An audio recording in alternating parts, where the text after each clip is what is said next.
Let's give the Lord a hand clap of praise one more time. He is worthy. He is worthy. We're going to go to Luke chapter 8 this morning, and a story that if you've been around church, probably familiar to you. I want to preach under this title, Between Dying and Believing. Between Dying and Believing. Luke 8:40. So it was when Jesus returned with the multitude welcomed him, that the multitude welcomed him, for they were all waiting for him. Behold, there came a man named Jairus, and he was a ruler of the synagogue. He fell down at Jesus' feet, begged him to come to his house. For he had only one daughter, about 12 years old. She was dying. But as he went, the multitudes thronged him. And then at verse 49, while he was still speaking, someone came from the ruler of the synagogue's house, saying to him, "Your daughter is dead. Do not trouble the teacher." But when Jesus heard it, he answered him, saying, "Do not be afraid, only believe." Somebody say, "Do not be afraid, only believe, and she will be made well." When he came into the house, he permitted no one to go in except Peter, James, and John, and the father and mother of the girl. Now all wept and mourned for her, but he said, "Do not weep. She is not dead, but sleeping." And they ridiculed him, knowing that she was dead. Have you ever had that feeling, that sinking, gut-wrenching realization there's death in the house? I'm not talking about just physical death. I'm talking about the death of a dream. Yeah, the telemarketer's calling me. I should have answered that and just set it up here. Kept preaching. I'm not just talking about physical death. I'm talking about the death of a dream, or the death of a relationship, or the death of your joy, the death of your hope. That is the feeling Jairus had. The Bible tells us he was a synagogue ruler, which means he's a man of status. He's a man of influence. He had it all. He had it all. He had everything. He had position. He had power. He was welcome among his peers. He had status. He was known in his community. He was seen as respectable. He had it all. Say, he had it all. Except for one thing. And it happened to be the one thing that truly mattered in that moment: a healthy, living daughter. She was about 12 years old and she is dying. The weight of that impending death was heavy on him, heavy in his home. The odor of death had to hang in the air. The uncertainty of what could come in the future. And the thing that no one really wanted to discuss of, hey, have you made plans? What are your plans if this doesn't work out? And Jairus, with that hanging over him, he did what any father would do. He left the dying and he went looking for a miracle. He went looking for an answer. He went looking for salvation. He didn't just leave his house. He left his despair. He went to find hope. Now imagine this search that he is on. He has this desperate problem and he is searching for the solution to a desperate problem. But where do you look for Jesus when you have a desperate need? Well, he's a part of the synagogue. He's part of the Sanhedrin. So he could have gone to the synagogue. I mean, he's a ruler there after all. This is his place. He felt comfortable in the synagogue. But what would he find in the synagogue? Well, he would find religious talk. He would find empty rhetoric. He would find people going over and over and over the details of the law of God. Sermons that didn't meet the reality of his need or others' needs. The Pharisees were more concerned with rules than with rescue. You can be in the house of God and still miss God Himself if you're looking for the wrong thing. And that's what he would have found in the synagogue. Maybe he passed by a conclave of Sadducees. These are the men who denied the resurrection. They would have told him the days of miracles are over. Your daughter is dead. Why don't you just go home and prepare for the funeral? Why don't you go home and accept the reality? That's the message of unbelief. That's the voice that tells you your situation is hopeless. Don't listen to them. He could have went to the temple and he'd heard the chanting of people in the temple praising the Lord. Holy, holy, holy is the Lord. He could have seen the sacrifices. He would have watched this beautiful tradition, a ceremony of sacrifice, but it was all just that. It was just ceremony. It did not address the gut-level need of his real-world circumstance, a daughter at home who was dying. It was all ritual and no power. All ritual and no power. But where did he find Jesus? Where did Jairus finally find Jesus? He found him among common people. He had just come from a cemetery. He had just come from setting a demonic free in Gadara. That's where he just came from.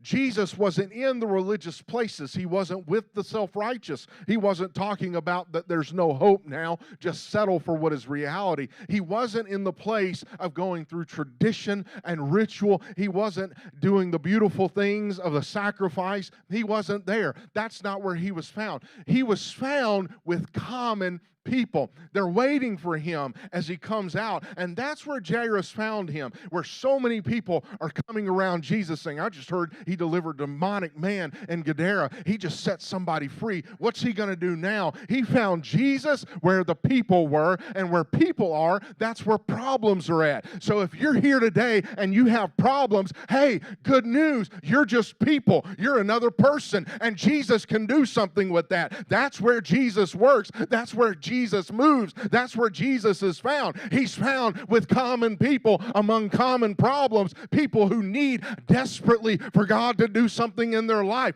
That's where he's found. So he's here today. Jairus shows us the path to what we all want. We want a miracle. We want an answer. We want to be set free. We want to be delivered. He shows us the path, and he makes it easy. We can follow his example. The first thing he did is he left the place of the dead.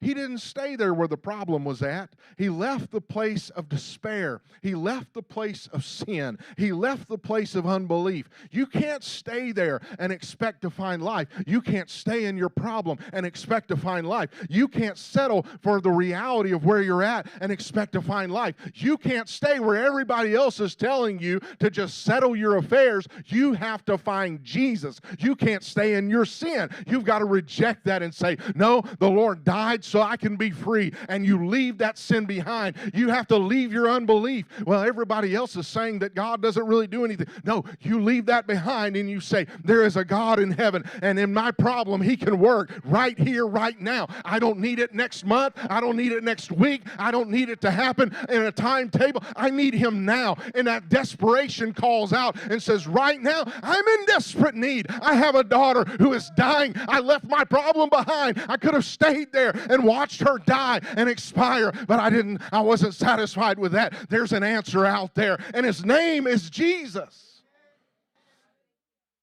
No, he couldn't stay there. You can't stay there.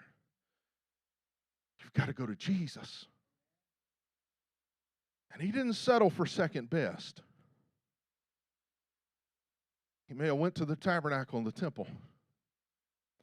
Wasn't there. May have went to the synagogue. Wasn't there. may have found some people that were praying, some people that were entertaining God and the presence of God in their ritual and their tradition, but he wasn't there. That's not where the miracles were happening. That's not where he was moving. He was out there with the people. If you haven't found him, you keep looking. If you haven't found the miracle, you keep looking. If you haven't found the miracle worker, you keep looking. You don't satisfy and just get settled in what you are. You keep looking. Don't let anything or anyone tell you to give it up. Don't let anyone or anything tell you that it's just going to be this way. You keep looking. You can't get satisfied with second best. You have to keep looking for the Lord. And then he didn't just look for him. He didn't get on a hill and find him and say, oh, there he is down there. No, he pressed through the crowd. He got through the people.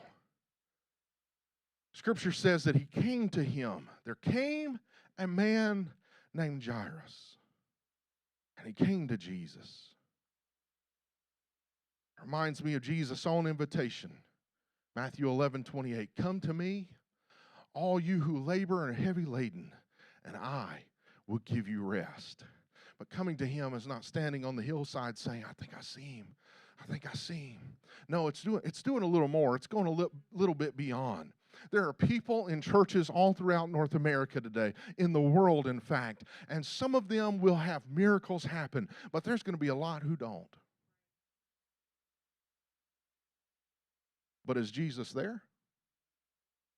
Is the Spirit of God there? Is God moving? If he does a miracle for one, can he not do a miracle for another? What is the difference? I'm convinced there's a distinct difference, and the difference is coming to see or coming to contact. He didn't just come to see. He came to make contact.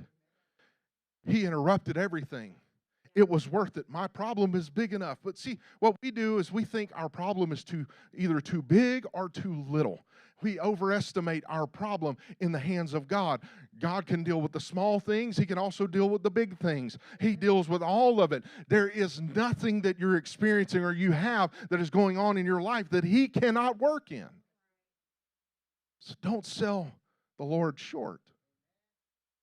Don't sell him short. He said, come to me, all you who labor and are heavy laden, and I will give you rest. You know what the heaviest burden is?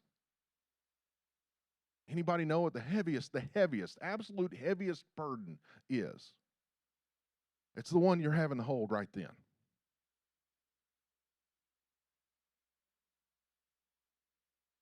I could pick up a 100-pound barbell, throw it over my head and hold it up, press it a few times. Eventually, I'm going to get tired. I'm going to put it down. And you say, wow, you're pretty strong. Actually, I could do more than that, but it's been a long time. So I wouldn't risk it. But just telling you. Anyway. I'm not fast, so I have to be proud of my strength because I'm slow. But you could bring a 5-pound book and say, hey, put your arm out. Put that 5-pound book right in my hand. I just got through throwing 100 pounds around like it was nothing. But that 5 pounds, eventually my muscles are going to say, what are you doing? Put it down. Because the heaviest burden is the one you're holding right then in that moment. He didn't say bring only the heavy burdens. He said all you who labor and are heavy laden. That heavy laden is whatever you're carrying in that moment. I will give you rest. John 7:37, he said on the last day, that great day of the feast, Jesus stood, cried out, saying, if anyone thirsts, let him come to me and drink. You have to come to him. You have to go to where he's at. You have to bring your burden. You have to bring what's you're carrying in that moment. You have to go to him. And if you're thirsty, you have to go to him in that moment, and he'll give you a drink. You have to go to him. That's what Jairus did. He went and found him. And when you find him, you do exactly what Jairus did. He fell down at Jesus' feet. Obviously, this was different. It stood out from everyone else because it doesn't say that about anyone else in that moment. He pressed through the crowd, and in front of everyone, he found the feet of Jesus. And he didn't come with just a request, but he came with an act of worship. It was reverence and humility. And when you find the one who has the power to change your circumstance, you fall at his feet. You can do something about this, Jesus. My daughter is lying at the point of death. She's going to die if you don't intervene. Everything else has come up short. Everything else has failed. But I need you right now. And I'm coming with my worship, and I'm coming with my praise. I'm coming with my humility. I can't do anything else about this. It's in your hand, Lord, but I need you to come with me. I'm desperate for that. And then he invited him. Says he besought him that he would come into his house. You can find Jesus, but you have to invite him into your situation. Heard one preacher say one time, he's a gentleman. He's not going to break down the door into your life. He's not going to force his way in. He will not force anything. You have to ask him to come into your home. You have to ask him to come into your marriage. You have to ask him to come into your life. You have to ask him to come into your mind and into your heart. You have to ask him. He's not going to force his way in on any situation in your life. When you find him, you tell him. Just like Jairus, he said, Jesus, I have only one daughter. She lay dying. You might feel like that problem's too small. You might feel like it's too big. You might feel like, who am I to bring this to him? But Jesus wants you to tell him everything. He already knows, but he wants to hear it from you. And just when it seems like things are about to get better, you need to understand they could get worse. Because right there in that moment, he's saying, my daughter is laying at the point of death, and I need you to come right now. And right then, somebody's like, hey, don't trouble the master. It's too late. Your daughter is dead. That's the voice of the enemy. The enemy wants you to give up on the way to your miracle. This is the moment when all the vultures start to gather around and they start to prey upon you. The same people who would tell you that day that the day of miracles is over now tell you, well, it's too late. You can't do nothing now. The hired mourners, that's what they did in that culture. They would hire. If you had money and you had status, you would say, whenever somebody died, I want there to be a lot of weeping and wailing. They had professional mourners. They would pay them to come in, to put on their clothes and come in and just weep and wail and cry.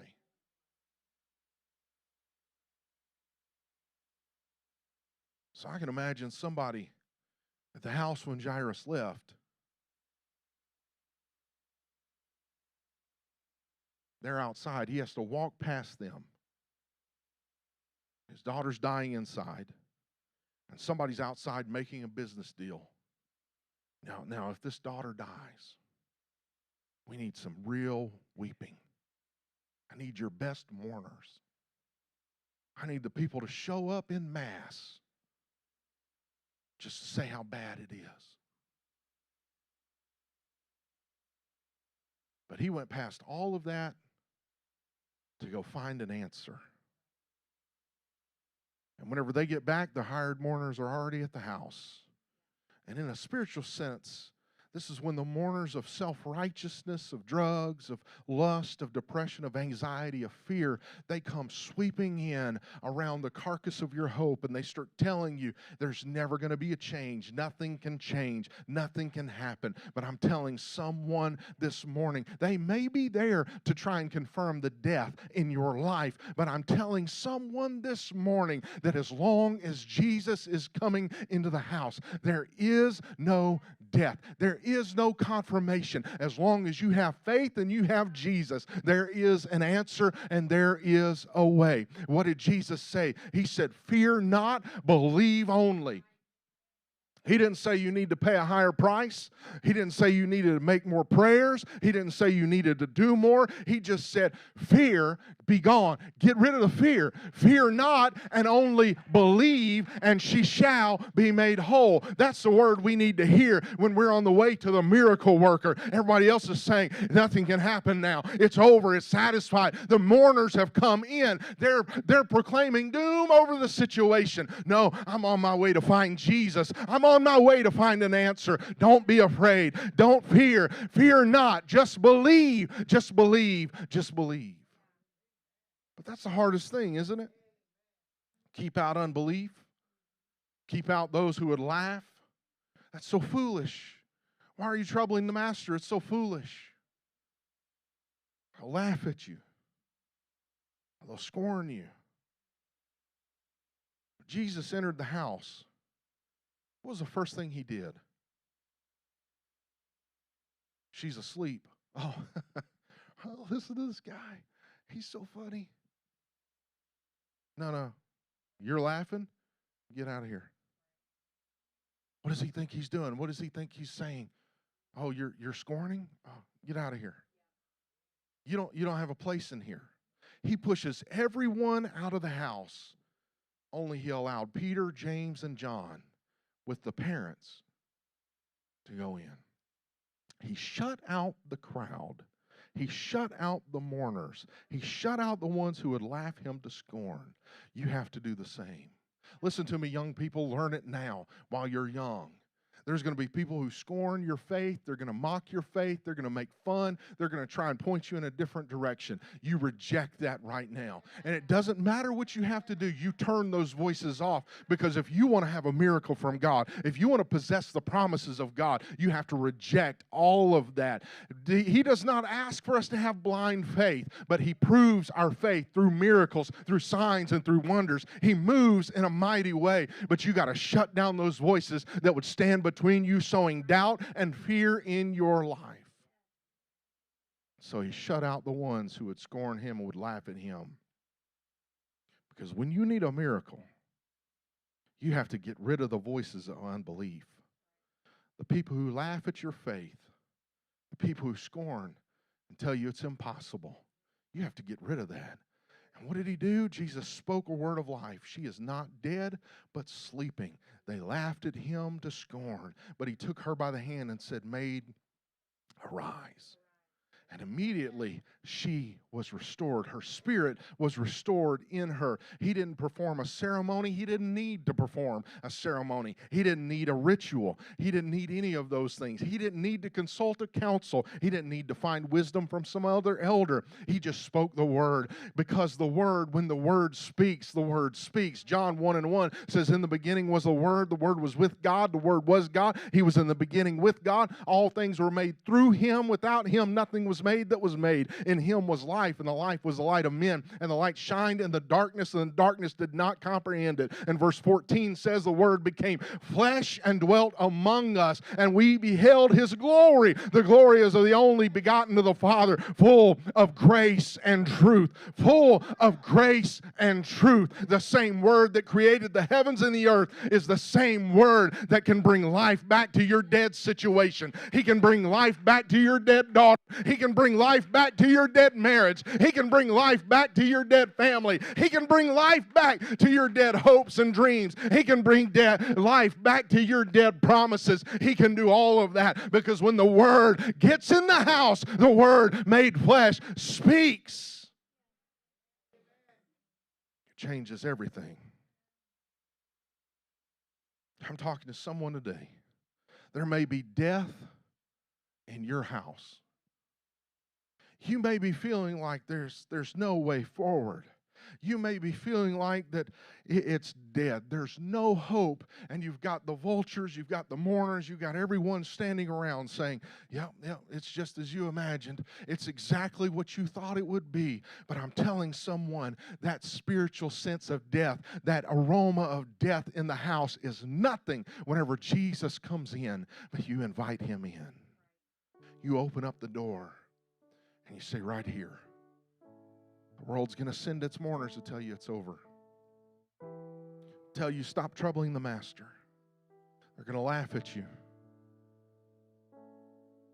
But what will you do? Are you going to be satisfied with hiring the mourners? Putting on the show? That's what some of us do sometimes. We put on the show.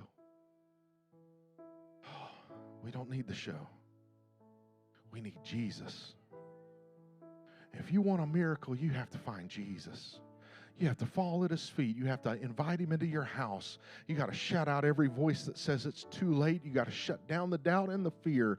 And when you do, he'll come and he'll speak the word of life. And that spirit will be restored. If you'll stand with me. If you're a guest here today, it's our common practice. At the conclusion of service, we gather around the front to pray. We bring our cares, because I can preach an encouraging message. I can preach the truth to you, but none of it matters if there's not some practical reaching out and letting God and the Spirit of God minister, because he knows your care. He knows the burden you came in with. He knows the weight you're carrying. And he can do more in a few minutes of just calling on his name and inviting him into your situation than I could ever do preaching a word. I could preach for an hour. Wouldn't change anything. But if you come with faith and desperation and you get in the place of where Jesus is at and you say, Lord, I need you right now. I need an answer. That desperation, that faith, that call out to hope, he responds to that. He responds to that. Would you lift your hands right now and begin to pray to the Lord? I don't know what it is. I know that the Spirit of the Lord, I've felt the Spirit of the Lord here, and he has touched on it this morning. He has touched on it. He's touched on your situation, and he has told you what is going to happen. And he's having to stir up faith in your life maybe and say, right now, I know that it looks bad. I know it looks desperate, but I'm telling you, there's life here. It may look dead, but she's just sleeping. And somebody's laughing, somebody's saying, oh, that's just foolishness. No, I'm telling someone this morning, the Lord is here. The Lord is in the house. You can invite him in to your situation, to your circumstance, to your problem right now. If you've never received the baptism of the Holy Ghost, speaking in other tongues, he can fill you with the baptism of the Holy Ghost this morning. If you've never experienced the peace of God and the joy of God coming on you because you called on Jesus' name, it can happen this morning. You invite him into that situation. I'm telling you, he can change it in an instant. He can change it in a moment. He doesn't need any special proclamation. He doesn't need any special ceremony. He doesn't even need some kind of tradition in place. He just needs you to call on him and invite him in right now. Could you do that? Begin to pray right now. Begin to ask the Lord